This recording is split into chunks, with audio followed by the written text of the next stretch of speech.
Oke, halo semuanya. Kali ini kita bakal bedah tuntas sebuah blueprint, sebuah cetak biru buat mengubah kelas matematika digital yang tadinya mungkin ya agak berantakan jadi sebuah lingkungan belajar yang super terstruktur dan efektif.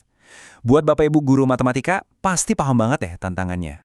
Pernah nggak sih ngerasa gini, materi pelajaran, tugas, video, semuanya nyebar di mana-mana di dalam kelas online kita? Murid-murid jadi bingung, Pak, Bu, filenya yang mana ya? Dan kita, sebagai guru, malah habis waktu buat ngurusin platformnya ketimbang fokus ngajar. Kalau Anda pernah merasakan ini, tenang, Anda tidak sendirian kok. Nah, solusi yang mau kita bahas hari ini itu bukan sekedar tips acak dari internet loh. Solusi ini datang langsung dari sebuah buku ajar yang memang dirancang khusus untuk calon-calon guru di program pendidikan matematika Universitas Jember. Jadi ini adalah sebuah pendekatan yang terstruktur dan sudah dipikirkan matang-matang. Alat utama yang kita pakai tentu saja Google Classroom. Seperti yang ditekankan di bukunya, keunggulan utamanya itu simple banget tapi krusial. Gratis dan nggak perlu instalasi apa-apa di server sekolah. Ini yang bikin Google Classroom jadi pilihan yang sangat realistis untuk diterapkan di mana saja tanpa pusing mikirin biaya. Baik, kita masuk ke bagian pertama dari blueprint ini, yaitu membangun fondasi organisasi yang kokoh. Dan semuanya itu dimulai dari cara kita menata bagian classwork atau tugas kelas. Rahasianya itu ternyata sederhana banget tapi dampaknya luar biasa. Konsistensi. Dengan membuat serangkaian topik yang selalu sama untuk setiap unit pembelajaran, kita itu seolah-olah ngasih peta yang jelas buat siswa. Jadi mereka nggak bakal tersesat lagi. Rasa bingung dan cemas mereka berkurang karena mereka selalu tahu di mana harus cari materi atau kemana harus mengumpulkan tugas. Dan ini dia, 6 topik minimal yang disarankan.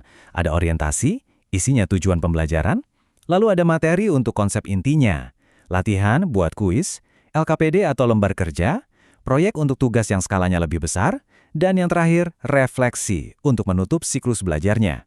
Coba deh bayangin, betapa rapinya kelas kita kalau struktur ini diulang di setiap bab. Ini menciptakan ritme yang jelas buat semua orang. Oke, struktur kelas kita udah rapi. Sekarang kita pindah ke tantangan teknis yang mungkin paling sering jadi PR buat guru matematika di dunia digital, yaitu menampilkan notasi atau rumus-rumus matematika dengan benar. Nah, ini dia kan masalahnya. Kita mau nulis persamaan kuadrat, rumus limit, atau integral, pas diposting langsung di Google Classroom, hasilnya malah jadi berantakan dan susah dibaca. Jelas ini jadi penghalang besar. Terus solusinya gimana dong? Untungnya, buku ajar ini menawarkan 2 jalur utama untuk mengatasi masalah notasi ini. Jadi ini bukan soal mana yang lebih baik secara mutlak ya, tapi lebih ke mana yang paling cocok dengan kondisi dan tujuan pembelajaran kita. Dan di sini, kita bisa lihat perbandingannya. Opsi A, pakai Google Docs. Ini adalah jalur yang paling praktis. Tinggal ketik persamaan di Docs, lalu lampirkan filenya. Simple dan sangat realistis buat penggunaan sehari-hari di sekolah. Di sisi lain, ada opsi B, yaitu pakai MathJax. Nah, yang ini hasilnya bakal kelihatan jauh lebih profesional. Notasi matematikanya rapi jali. Makanya ini dianggap lebih sesuai dengan target pembelajaran yang fokus pada pemanfaatan teknologi secara maksimal. Mungkin kedengarannya teknis banget ya, tapi coba deh kita pecah jadi 3 langkah ini. Pertama, kita tulis materi dan rumus-rumusnya di file HTML sederhana. Kedua, file itu kita unggah ke layanan hosting gratis, contohnya GitHub Pages. Ketiga, kita tinggal salin tautan atau linknya, lalu tempel di Google Classroom. Selesai.